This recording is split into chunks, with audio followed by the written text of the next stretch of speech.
Olá, queridos amigos, queridas amigas, que o Senhor vos abençoe, que o Senhor Deus vos guarde, que a face do Senhor Jesus possa resplandecer em cada um de vocês, dando-lhes o devido conhecimento, entendimento e sabedoria, e que todos tenham um dia assim bastante feliz. Vamos à lição? E hoje, terça-feira, 27 de janeiro de 2026, a lição 5 de hoje, ela tem como título Sacrifício Vivo. E a lição de hoje, ela está baseada no livro de Filipenses, capítulo 2, versículos 17, 2 Timóteo, capítulo 4, versículo 6, e no livro de Romanos, capítulo 12, versículos 1 e 2.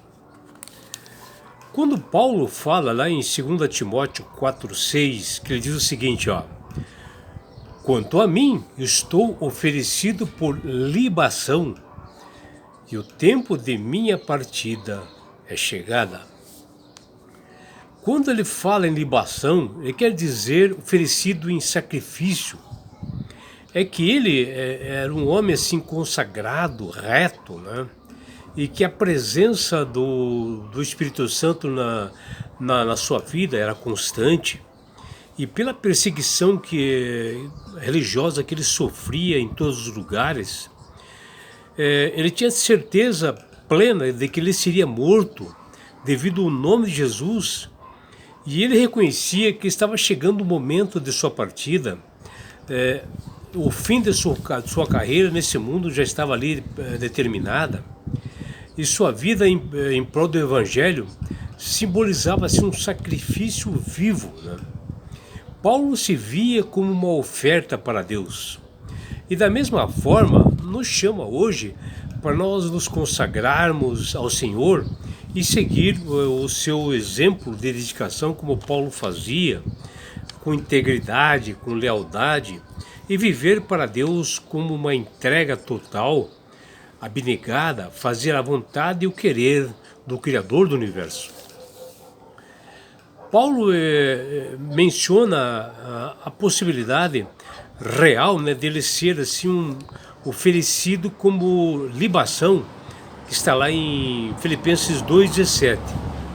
Essa imagem ela vem da prática da antiga libações, que consistia, ou sacrifícios, né, que consistia em derramar líquidos valiosos como óleo, vinho, água, como oferta para Deus, que está lá em Gênesis 35:14, e também no livro de Êxodo, capítulo 29, versículo 40, e também em 2 Samuel, capítulo 23, versículos 15 até 17. Paulo, ele pensava assim, se ele fosse executado por causa do seu trabalho de proclamação do Evangelho, em favor, realmente, do Senhor, em favor daquelas pessoas que ele desejava salvar, ele se alegraria, ficava feliz, pois a sua vida estaria derramada como uma oferta para Deus.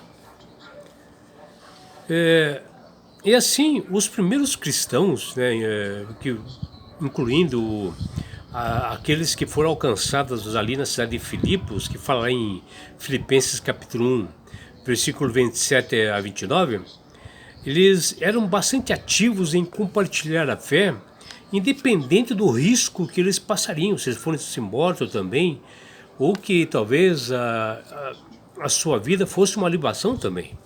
Eles espalhavam o Evangelho com amor, com vontade, de casa em casa.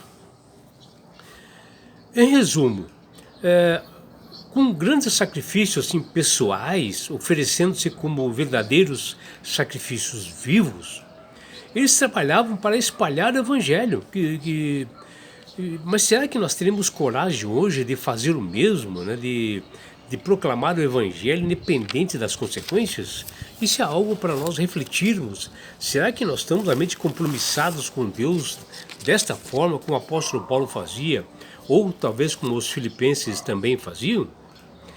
E assim, em Filipenses capítulo 1, versículos 20 até 23, o apóstolo Paulo já havia expressado a sua visão particular, surpreendente e interessante, mas conflituosa, onde ele disse que viver é Cristo e morrer é lucro. E agora ele menciona na lição de hoje algo novo para refletirmos com a possibilidade de ser oferecido como libação, ou seja, como sacrifício, que está lá em Filipenses 2,17. Ou seja, ele estava oferecendo sua própria vida, seu ministério, como um sacrifício de adoração e louvor em serviço total ao Senhor. Em Romanos, capítulo 12, versículos 1 e 2, Paulo é mais explícito assim, nesse assunto, e ele diz o seguinte, ó: rogo-vos, pois, irmãos, pela misericórdia de Deus, que apresenteis o vosso corpo por sacrifício vivo, santo e agradável a Deus, o que é o vosso culto racional. Aqui ele já se explica bem claro para nós. A demonstração de Paulo aos cristãos de Roma era que eles fizessem uma oferta a Deus, que esse sacrifício ao Criador fosse assim meio constante disso. Não como um sacrifício assim do altar de vidas, assim como era na lei mosaica, que exigia sacrifício de animais, né? Jamais, ele não estava falando isso. Mas como um sacrifício vivo de se consagrarem, desses cristãos se consagrarem todas as manhãs de um culto racional, ser batizado pelo poder do Espírito Santo, toda a família se reunissem para que realmente pudesse ter uma consagração, uma comunhão com Deus. Ou seja, uma completa entrega diária de toda a sua vida, seja de corpo, mente e espírito, seguir o exemplo do apóstolo Paulo, que se consagrava a Deus todos os dias em uma entrega total a Deus, como resposta do grande amor, da bondade e misericórdia que esse Deus tem para conosco. E Paulo sentia assim, ele sentia-se grato pela vida, pelo alimento que não faltava na vida dele, que também não falta na nossa, por gratidão, por ele ter dado seu filho Jesus, por morrer na cruz no Calvário por nós, e isto exigia de todos nós, exigia também de Paulo e dos filipenses, uma santidade, uma transformação. E não se conformar com o que está acontecendo no mundo na época e não está se conformado com o que acontece no mundo de hoje, né? Fazer isto como um ato de adoração ao Senhor contínuo, num culto racional a Deus. E diante do contexto de Paulo, fala em Romanos 12:1, onde grande parte da massa religiosa, eles não entenderam, quando Paulo mencionou isto, né? Porque eles viviam na prática de estereótipos, né? De ideias, de pensamentos generalizados, que eles ditavam os comportamentos negativos, principalmente sobre isto, né? Que Paulo menciona aqui em Romanos 12. Paulo roga que todos os crentes experimentassem mudanças de hábitos, né, de vida, e pede que fizessem um culto racional diário que equivale à entrega, né, do corpo por sacrifício vivo, santo e agradável a Deus, que está lá em Romanos 12:1. Que nada mais é a junção entre corpo e mente, que o apóstolo mostrou que ambos estão inevitavelmente ligados, unidos, e que não há como separá-los. E este é o sacrifício vivo que Paulo fala. É um dos bons exemplos, né, relacionado a isto, é da irmã de Lázaro, chamada de Maria, que também era conhecida como Maria de Betânia, que ela, nesta cidade, ela estava com Jesus numa casa de um senhor chamado Simão, e ela traz assim um vaso de alabastro cheio de precioso perfume, que era uma economia que ela tinha feito o ano inteiro, assim, de um nardo puro, né? E derramou esse nardo puro, esse bálsamo, sobre a cabeça de Jesus e os pés, e lavou realmente Jesus, enxugou com seus cabelos, como oferta para o Senhor.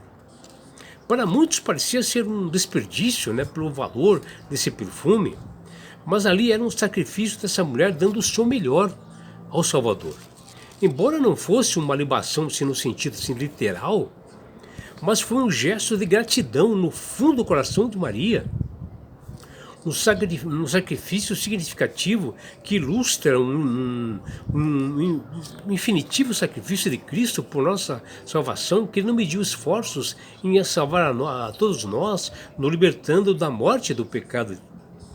O apóstolo Paulo era um cristão comprometido com Deus e ele tinha em mente, se fosse executado para trabalhar para Cristo, em proclamar o Evangelho, ele ficaria feliz, ele se alegraria, porque a salvação estava garantida, porque na ressurreição, na segunda vinda de Jesus, Jesus, o ressuscitaria e o levaria para as mansões celestiais, para o céu.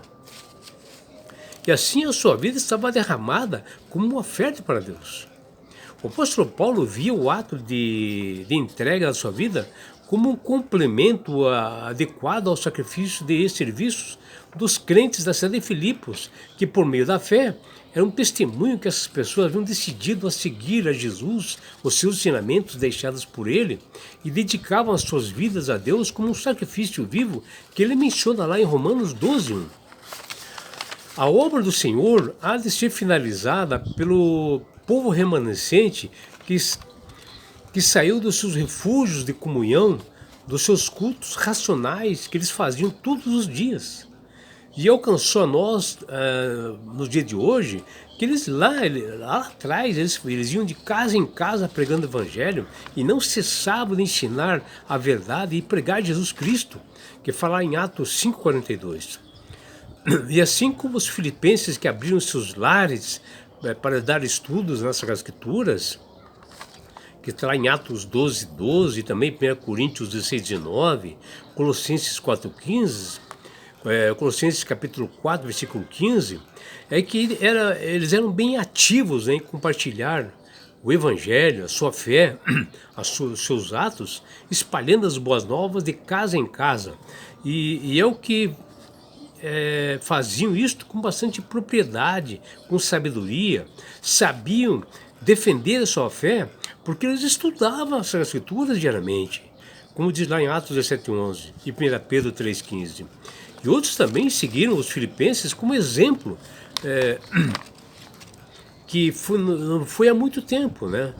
Que foi os reformadores protestantes que aconteceu ali nos Estados Unidos, que foram os primeiros adventistas, como foi William Miller, Joseph Bates, Ellen White, que assim, eles em vez de depender de pastores, de missionários, mas eles compartilhavam a mensagem de Jesus, estudavam, se debruçavam para estudar, inclusive a observância do quarto mandamento, que muitas pessoas hoje não obedecem.